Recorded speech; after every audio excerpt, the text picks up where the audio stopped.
राज्यों केंद्र शासित प्रदेशों को 7 मई को एक समन्वित मॉक ड्रिल आयोजित करने का निर्देश दिया है। इस दौरान आपके शहर में भी युद्ध के सायरन बज सकते हैं। ऐसे में आपको क्या करना है, ये युद्ध का सायरन कैसे बजेगा, इससे जुड़े हर सवाल का जवाब जानिए इस लेख में। क्यों बजाया जा रहा है युद्ध का सायरन? इस अभ्यास मॉक ड्रिल का उद्देश्य देशवासियों को युद्ध जैसे आपात हालात में सतर्कता, त्वरित प्रतिक्रिया, आत्म सुरक्षा के लिए तैयार करना है। गृह मंत्रालय की ओर से राज्यों के मुख्य सचिवों को भेजे गए आधिकारिक परिपत्र के अनुसार मॉक ड्रिल में युद्ध चेतावनी सायरन का संचालन, नागरिकों को सुरक्षा उपायों की जानकारी देना, बंकरों व खाइयों की सफाई जैसे प्रमुख कदम शामिल होंगे। ये अभ्यास वास्तविक आपात स्थिति की तैयारी के तौर पर किया जा रहा है, जिससे आम जनता को ये समझने में मदद मिले कि सायरन बजने पर उन्हें क्या करना चाहिए। कहां-कहां बजेगा युद्ध का सायरन? बता दें कि ये जंग की चेतावनी वाला सायरन बेहद तेज कंपन युक्त आवाज में बजता है, जिसकी तीव्रता 120 से 140 डेसिबल होती है। ये 2 से 5 किलोमीटर की दूरी तक सुनाई दे सकता है। इसकी आवाज आम हॉर्न या एम्बुलेंस की आवाज से अलग होती है।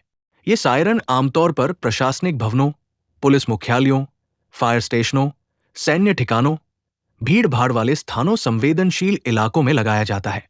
कब कब बज चुका है जंग का सायरन? बता दें कि युद्ध का सायरन भारत में 4 बार बज चुका है। इतिहास के पन्नों को पलटें तो इस तरह के सायरन का प्रयोग 1962 के चीन युद्ध के दौरान देखने को मिला था। इसके 3 वर्ष बाद यानी 1965-1971 के भारत पाक युद्धों के मौके पर भी ये सायरन बजा। इसके बाद 1999 के कारगिल युद्ध के दौरान इस सायरन का इस्तेमाल कुछ जगहों पर हुआ था। हालांकि पूरे देश में आखिरी बार 1971 में ही युद्ध का सायरन बजा था। मॉक ड्रिल के दौरान आपको क्या करना होगा?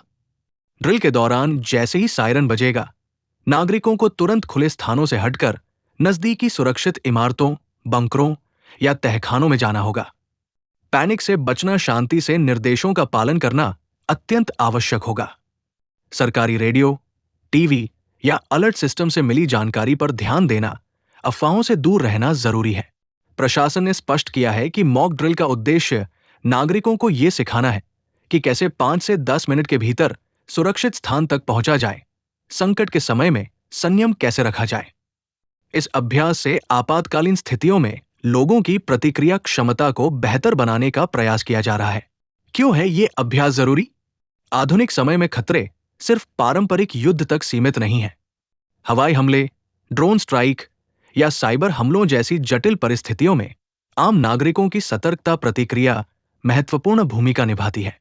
ये मॉक ड्रिल न सिर्फ उन्हें तैयार करेगी, बल्कि प्रशासनिक तंत्र की तैयारियों का भी परीक्षण करेगी। अफवाहों से बचे, पैनिक न हो। इस दौरान सबसे ज्यादा जरूरी जो बात है वो है अफवाहों से बचना। ये मॉक ड्रिल सिर्फ लोगों की सुरक्षा की दृष्टि से आयोजित की जा रही है।